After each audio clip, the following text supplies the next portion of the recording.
Hello,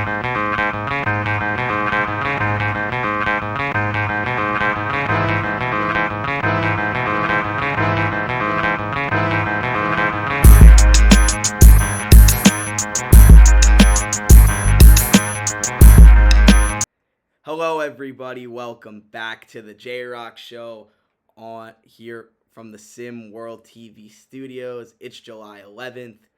It is we're we're fresh into off season talk. We have the Trey J SummerSlam going on right now, all over the last few days. But that's not what we're here to talk about today, ladies and gentlemen.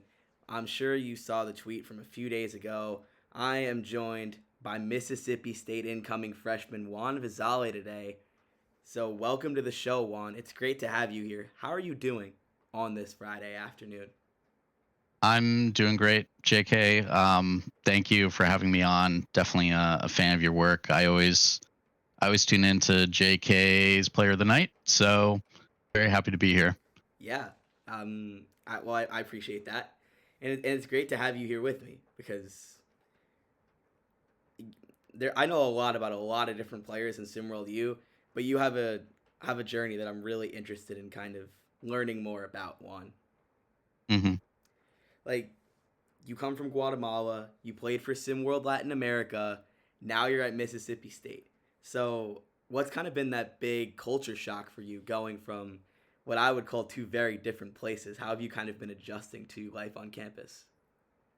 Yeah, it's definitely a lot different. I mean, college life in general is just very different from playing on a prep team. The campus is huge. It's really amazing. I've really loved stepping on the campus. So, uh, I've been getting shown around everything there is. A lot of the Southern culture here in the U.S. and all that kind of thing. So, I've been enjoying it so far. Definitely some things to get used to, but I've been loving it, having a great time. That's great, man. Would you say that Southern hospitality it actually is a true thing? Have you kind of seen it? Yes, everyone is definitely very polite and has certain mannerisms, a lot of, please and thank you and ma'am and, things like that. So the people are very nice here. Okay, I that's a lot of what I expected, but I Yeah. want to ask a question that I got from the audience. Coach Drayton suggested this question to me, and it's something that I'm very curious about. Being from Guatemala, what's your favorite Spanish meal or Guatemalan meal? I don't know very much about Um, that, so you might have to enlighten me a little bit, man. Tamales for sure. And fried plantains. Those are definitely kind of the staples. If I had to choose like one meal that, you know, I would like a pregame meal or something like that. It'd definitely be tamales for me. Yeah. We eat a lot of them. Okay. I tend to struggle with spice, but I'll make sure that I keep all of your recommendations in mind. Yeah, I say you go for it. You know what? I'm definitely willing to try about that. But back onto the SimWorld U path. How did you kind of end up at Mississippi State, and what stood out about them during the recruiting process? It was definitely a few things. I think one of the big things was just like it seemed like a great program. By the time I got the offer, they were a top 25 program all of last season, which definitely stood out to me. They were the most prestigious program that sent me an offer for sure. I loved Coach Chris Jans. He was great. Um, so just the prestige of the team, they were top 10 at one point last year. They beat Alabama when they were number one. So it was great team. They had some returning players who I would have been very excited to play with, like Terrell Pearson um, and Darwin Cohen. And one of the things as well is I saw their, a lot of their biggest players, a lot of their size was graduating or leaving the team, and so I felt like I had a really good chance at starting because of that. And I'd say another big reason is Jackson Sutton was committed by that point, and Jackson's obviously a great player. He's very hardworking, and so I thought it would be great to play with him, and it was a great culture fit as well. Mm, yeah, and that actually led into my next question. I was going to ask you if how much your relationship with Jackson has kind of grown since you've gotten on campus together, and since he committed before you, did he kind of steer you in the direction of Mississippi State, and how ready are you to play with a guy like him? We didn't actually talk at all before I committed. I just kind of committed, but we're very close now. We're gonna be roommates. So and as um two of the incoming freshman class, we've definitely been very close. Talked a lot with each other about what we want to do, what we want to accomplish, and so I really couldn't be happier that he's my teammate. Yeah, uh, I definitely get that. I know Jackson well from his prep days, but uh, on the Mississippi State side, were there any schools that you would have loved to have had offer you, and if they had, that would have either made the decision very difficult or led to you committing pretty quickly? I didn't really have many schools in mind that I really wanted to go to. I think one of the things for me was I didn't mention this and I should have, but a school that's located in the South it's a much better trip from Guatemala to there. For both me and my family. So that was definitely another reason, and so I definitely would have given more consideration, I'd say, to Southern schools, and Mississippi State was definitely the most Southern. So, yeah, I was just going into the recruiting process very open to any offer I would get and just weigh my options from there. Yeah, I definitely get that. Are you gonna look to fly your family out for some games? Are you gonna hope to they get to see you play in person in college after seeing you play in person throughout your prep career? Absolutely, I would love to get them out there. Definitely want to get them out there for my first game. Very excited about that, and just try to get them out here as much as possible because I'd really love to show them the campus as well, and show them the area, and just kind of see how my new life is there. Yeah, and totally understand. Every everybody wants to have their parents on campus. It makes so Hmm. much sense. But I want to ask you about the guys that you're entering SimWorld U with, the guys you played prep with. Who do you have the strongest relationships with, and how do you kind of hope those kind of evolve as you head into college and beyond? I'm actually we're conference rivals now, but I'm definitely close with Kai Killens and Rip Akir. We've never played against each other yet, but we've always, those they're two very talented players, also hard workers, and so we've seen plenty of each other when the Last Dance was going on. Played in a lot of runs with them. Um, I would also say, keeping it in state, Jay Midoriya. He's going to Jackson State this Yeah, upcoming season. I played against him in the Last Dance this past season. He's probably going to bring up the score of that game. We don't have to talk about that, but I know that. he's a very talented player, and obviously won the Last Dance, and I think he's going to do great things at Jackson State. And I'd say all of my teammates on Latin America, we grew very close as the season went on. Pablo Guzman and we've been working together all off season. He was, we he was just the guy I would run the pick and roll with often. And We grew pretty close. We've been in the lab this off season cooking some stuff up, and so yeah, I would definitely say he was my closest teammate on Latin America. Yeah, it's funny you mentioned Jay Midoriya. He's gonna be appearing on the show next week, Yep. but I'm sensing a common denominator with Kai Killens because you're the third straight player I've interviewed who said that they have a strong relationship with Kai Killens. So I'm just kind of connecting the dots here. Juan. Well, I mean, he's kind of everywhere, isn't he? He's a very hardworking player. He likes to be very involved. Obviously he puts a lot of focus and effort on his own game, but he's also very involved with a lot of other players. He likes to um, really be part of this community, and he really likes to be a mentor and help people out. And as someone who tries to do the same thing as well, it's just kind of natural for us to get to know each other. And yeah, he's a great guy. So I'm not surprised at all that so many people say the same thing as I just did.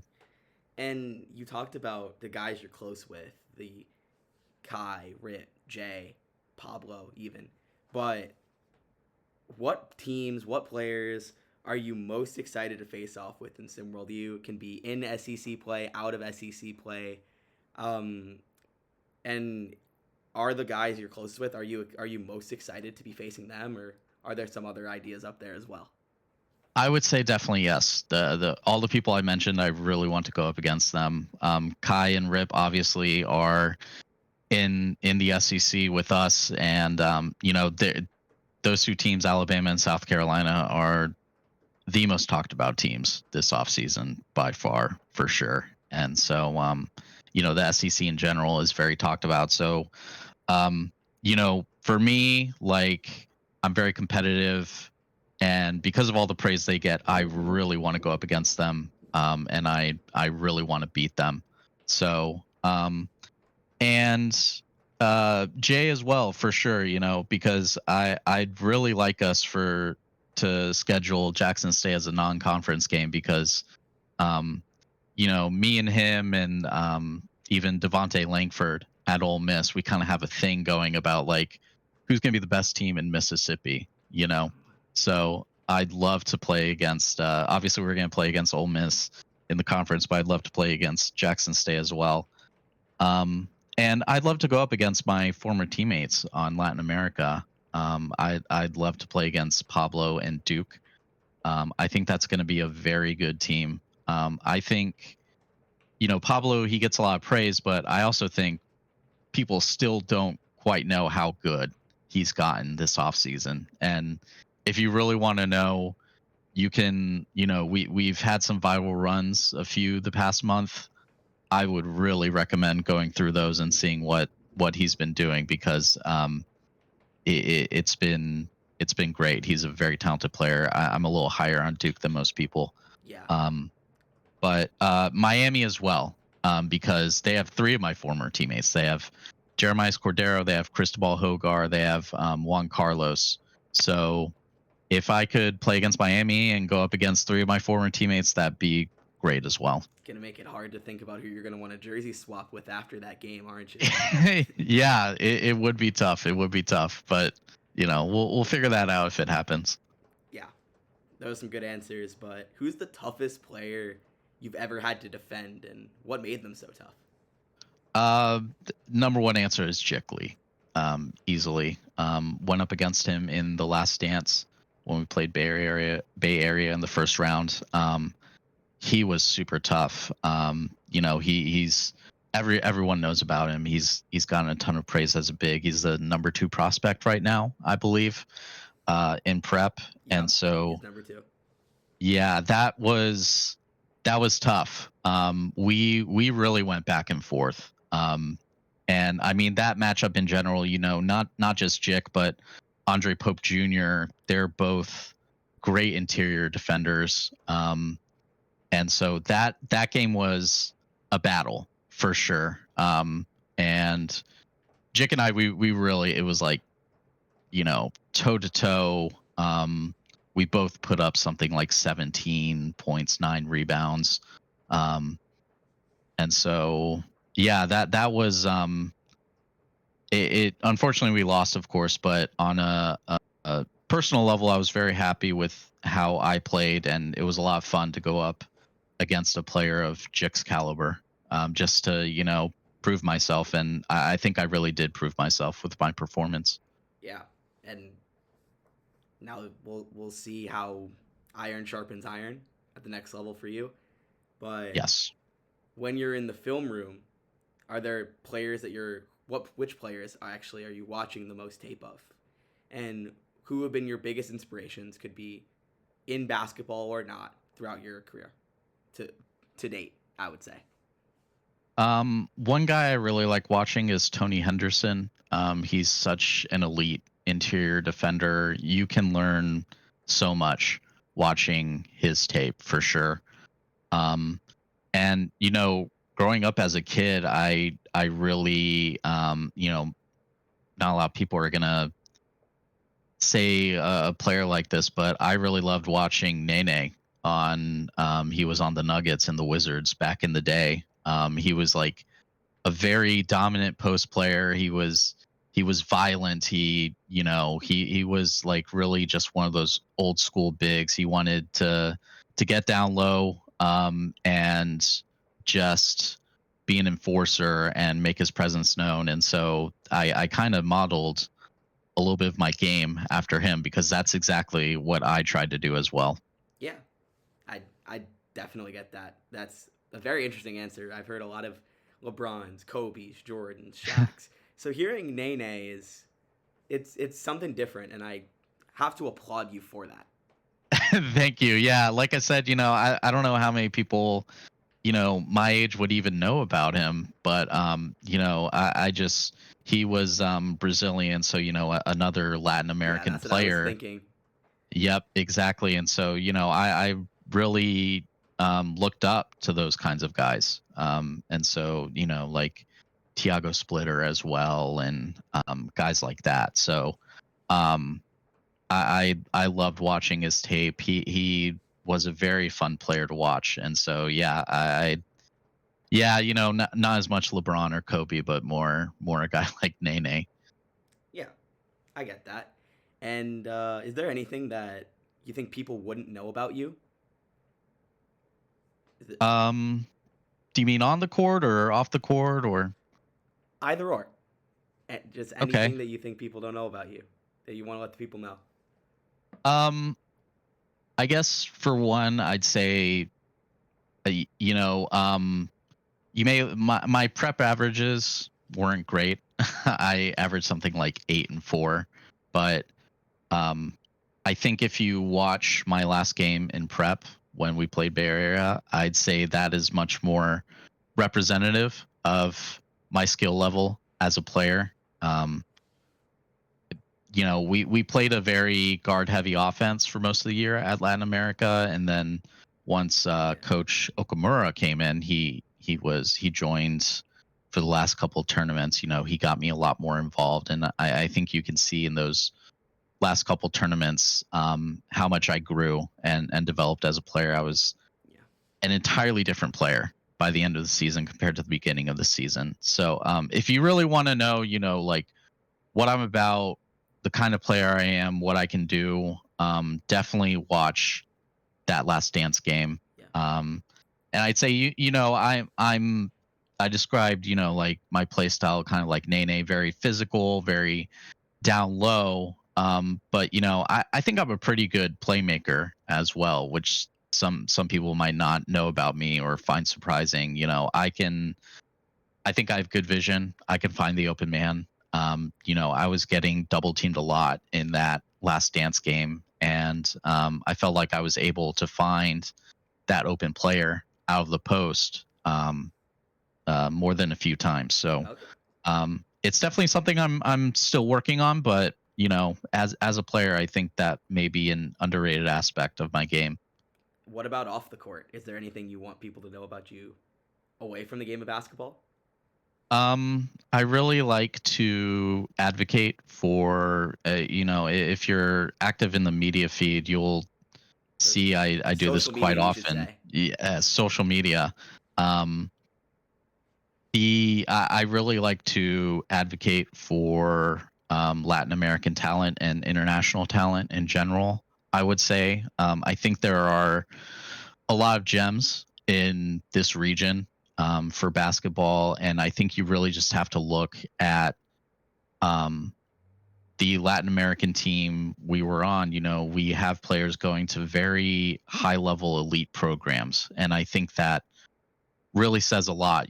Duke, Miami, Mississippi State, Miguel Ruiz is at Mizzou, Aki Ravello is at Florida. So, we had good players. There's definitely talent. There are some hidden gems. And I really like to advocate for that kind of thing. And I really hope people watch me and watch my prep teammates and can see that there's a lot of talent here. Absolutely. I understand that very well. Like I again got to applaud that you put on for your region. Yes. And something I want to ask you before I end this episode is what's your pregame ritual? I like asking this to players because kind of lets people know a little bit more about what you're about. So, if anything, could be pregame meal, pregame music you listen to, anything that you have to do before a game that gets you into the zone. Oh man. I definitely like um listening to some music. I like listening to something heavy actually really gets me pumped up, really gets the blood flowing, something that's, going to just really get me going. I really like to, this is a little more boring, but I really like to go over the scouting reports, the game plans, Of making course. sure that I brush up and know exactly what each player on the team is what their strengths are, what their weaknesses are, what we're trying to exploit. Both the players on the other team and how they work as a team. And I'd say that kind of the mental preparation there is probably, I would say, the biggest thing for me. That if I don't do that, if I don't do that, I really feel like I haven't done everything I can to win that game. And I hate that feeling. I hate feeling like, I could have done more, I could have done better. So that's very important to me, is making sure I'm as prepared as possible and know everything I can about the other team. Do you have any cheat meals that you're trying to take advantage of during the off season, or any new hobbies you've picked up? Well, America has a lot of very interesting fast food restaurants. Which And which ones so are you enjoying? um one, we do have some of the American restaurants like McDonald's in Guatemala, but one I've never been to is Waffle House. Jackson and I took a trip there when we were on campus once. That was definitely an interesting one. I heard about the reputation that it has. It has good food, but you'll often see fights, things like that. So that was definitely interesting to me. We almost saw one actually, but it didn't blow up. So um, that was very fun. I enjoyed that a lot. I can't think of a more American experience than taking a guy from Guatemala to Waffle House and witnessing a near fight. That is about as patriotic as it gets. Yeah, I was very happy for the experience. I really want the full fledged American experience while I'm here. So yeah, I was very happy. Yeah, I definitely understand that. You haven't picked up any hobbies with some additional free time during the off season though. Um, Honestly, I actually tried golf for the first time um in the US, and I it's it feels like a million times harder than basketball is for me. It was really, I did not look good out there at all. So I'm not sure if I'll stick with that, but it was a little bit fun, but I felt like I was just looked really stupid out there. But well, and I need like super long clubs too. I'm Yeah. 6'11", so Oh yeah. it felt really unwieldy to handle that. So we'll see if I stick with that as time goes on. But yeah, A lot of strain. I totally get that. And I want yeah, to conclude this episode by asking you the question that I've been ending all of my interviews with lately, and that's the you get an all-time starting five. You and four other guys. Who are you surrounding around you for the best possible team, most fun possible team? It's your mind. You can do with it however you want. that's a really good question. Well, Like I legends or mentioned, whatever. yeah, I mentioned Nene. Would love to play with him. Obviously, I'd love to play with him in the front court. Um, I think high IQ basketball players, like Tony Parker would be great to play with. I'd love to play with him. And a guy I watched because I watched a lot of Nene tape was John Wall, and so I would love to play with him. He always knew how to feed the big man. He always knew how to just perfectly hit, drive and hit the shooter out wide, and I also loved watching him as well. So I think that'd be a great backcourt. And on the wing, definitely a tough one. You know, I mean, if you, I'm just gonna say Michael Jordan. I think his toughness, his willingness to play defense, and just being able to, I've seen obviously a lot of LeBron. I know everything he's about, but you can watch Michael Jordan tape, but being able to actually be out there and see everything he could do, I think would be amazing. Yeah, I some great answers. I appreciate you taking the time to join me, Juan. And that's going to do it for this episode of the J Rock Show. Appreciate you all taking the listen. I'm your host, as always, JK Candell. And until next time, folks, and remember, SimWorld, the only place you can see the game, be the game.